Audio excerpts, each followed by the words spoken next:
lots of time for summer reading. I personally am having a very chill, relaxed, nothing much to do summer.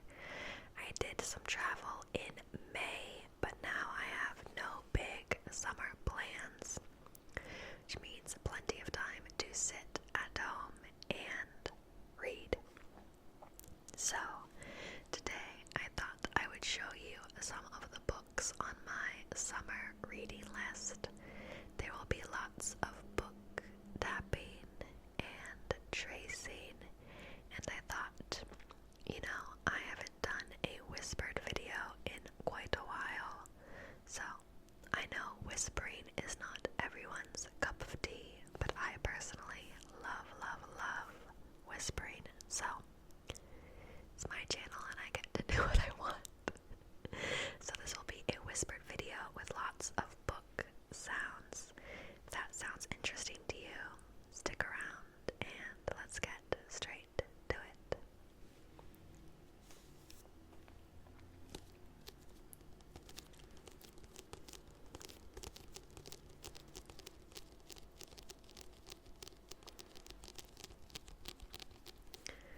The book I am reading currently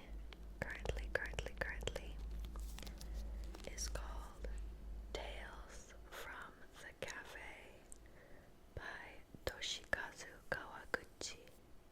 Toshikazu Kawaguchi.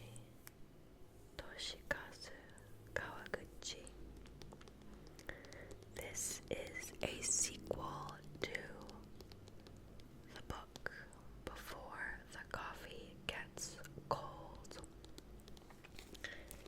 And this is a story or a collection of vignettes about a cafe in Tokyo that allows you to travel back in time.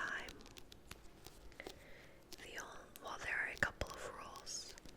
One rule is that you may not leave your seat at the cafe, and you must return to the present before your cup of coffee gets cold. Otherwise, you may be stuck there forever. So you are poured a cup of piping hot coffee, and you have until it gets cold to drink it and return to the present. So this is a follow-up to Before the Coffee Gets Cold, which I read in, I think, 2020 or 2021. This is Tales from the Cafe. You can see there are a couple different clocks on the cover, from smaller to larger. There are 1, 2, 3 clocks. A little fluffy cat, although no cats are mentioned yet in the book. And it is a collection of 4 vignettes about 4 different customers who come to the cafe wishing to travel through time in order to meet with someone from their past.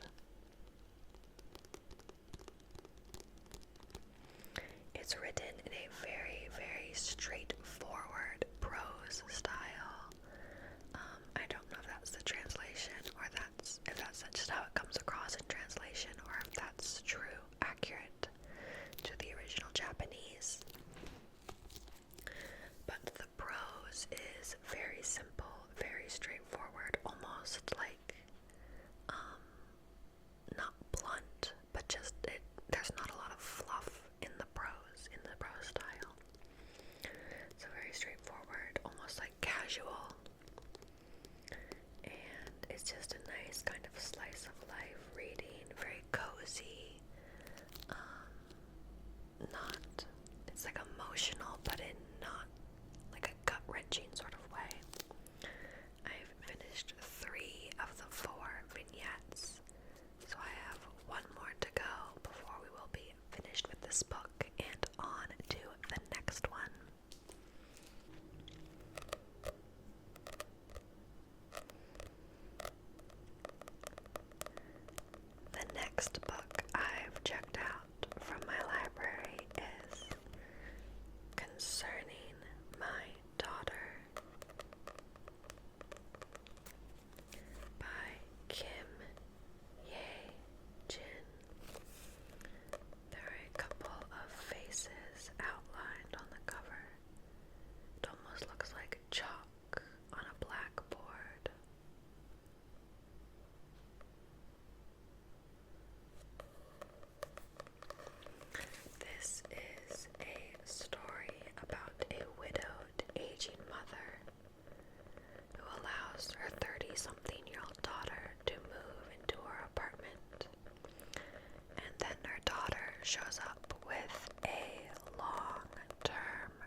So it tackles issues relating to LGBTQ in Korea, which is most certainly in a period of transition when it comes to acceptance and legislation around the LGBTQ community. So it says, with bracing honesty, Kim Ye-jin taps into the complexities of mother-daughter dynamics while unearthing the mechanisms of oppression that target LGBTQ communities in traditional societies. Elegantly translated from the Korean by Jamie Chung, Concerning My Daughter shines a light on all facets of familial love and conflict. So, I just picked this book up at the library. I've never heard of this author before. I wish they had the original Korean, but of course they don't at my library. Maybe I'll try and find it. I have not started this book yet, but it is the next on my to-be-read list. You can see it's not too long, maybe 200 pages. So maybe it'll be a quick read, or maybe it'll be very heavy and dense. It will take me a while to get through it. We'll see. But this is Concerning My Daughter.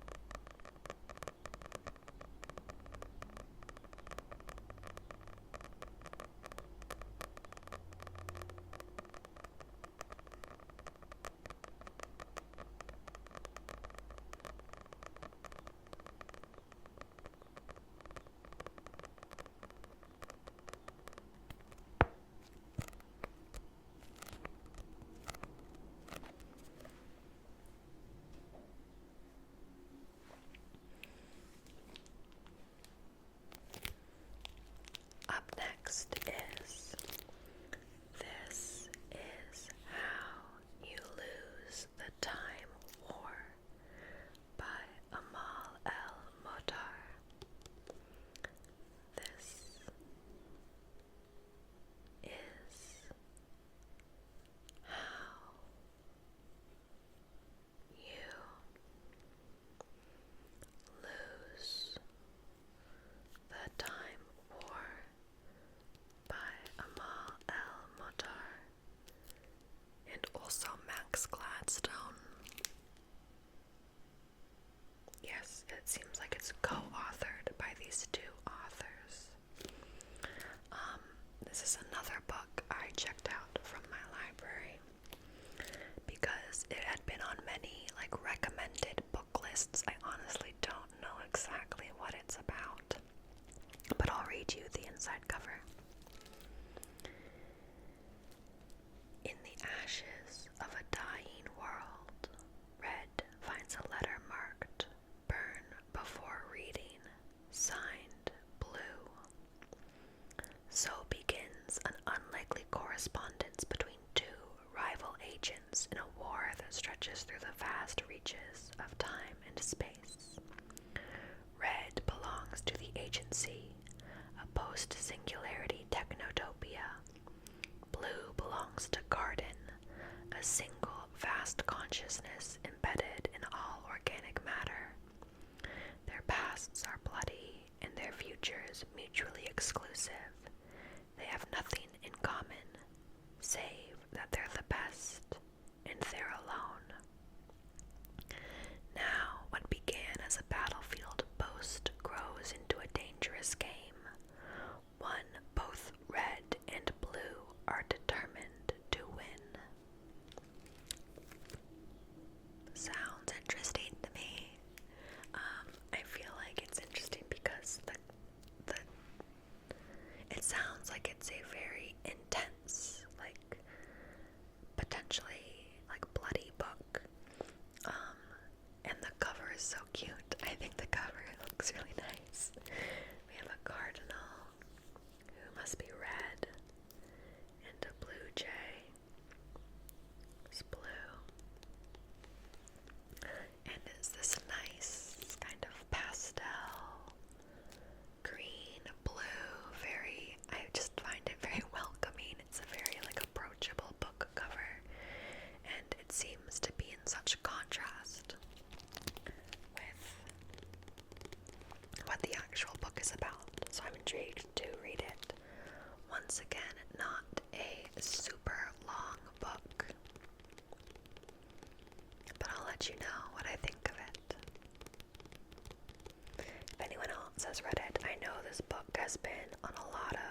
next, I did something crazy, and I actually bought books from a bookstore.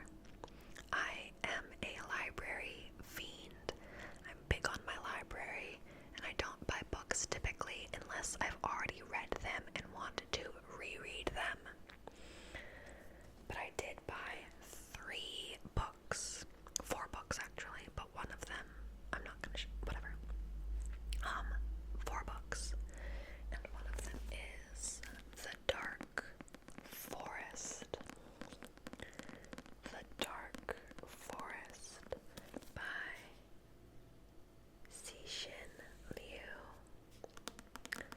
One of the books I bought is The 3 Body Problem, which I've already read and already talked about in another video. And this is the sequel to The 3 Body Problem, called The Dark Forest. THEDARK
but she is an indelible part of it, having long ago been made a figure of speech, a living simile in their language.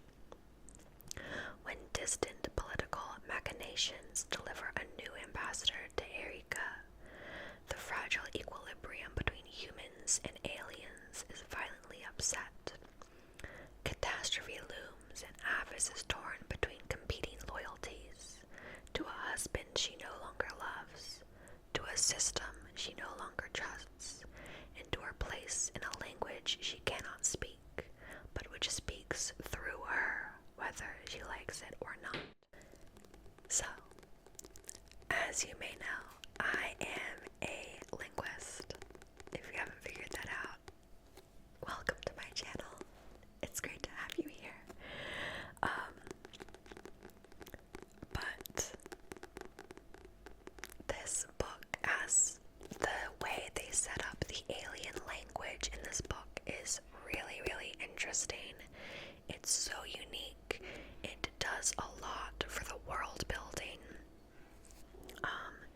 And so I'd wanted to reread it. I hear the audiobook is actually really cool because of the way they materialize the alien language in the audiobook form, so that would be really cool.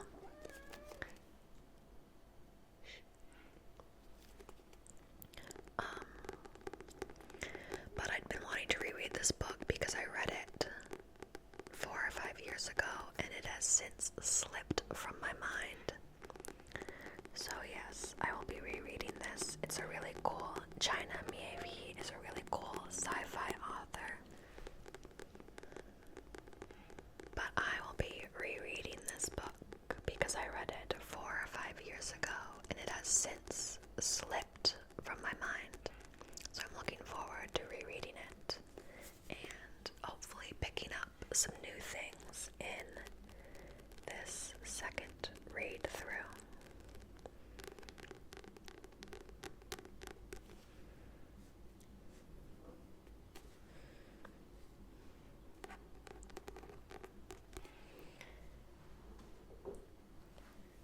And then the last book on my list is Tender is the Flesh by Augustina Basterica.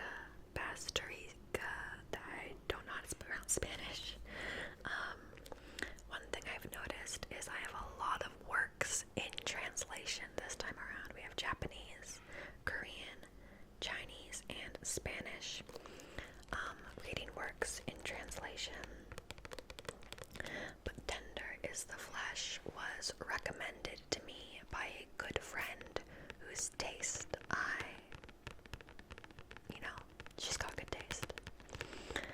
This is a horror novel, and once again, they did not have it at my local library, so I bought a copy. So hopefully it's good, because now I own it.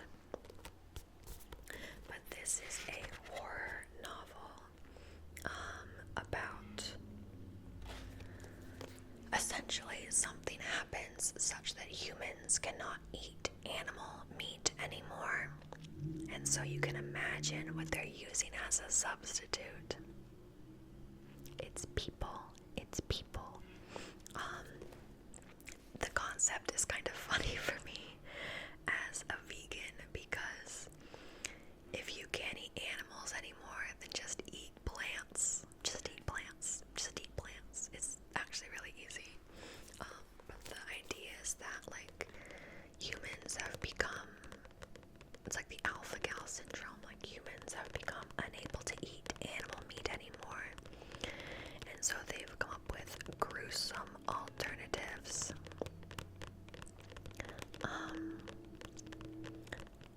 So we'll see how it is. I hear that the prose is once again very, like, blunt, straightforward. That's what she said about this book. It's just like a very blunt, straightforward, fairly graphic book. So one of the quotes on the back says, "What a compelling, terrible beauty this novel is. My heart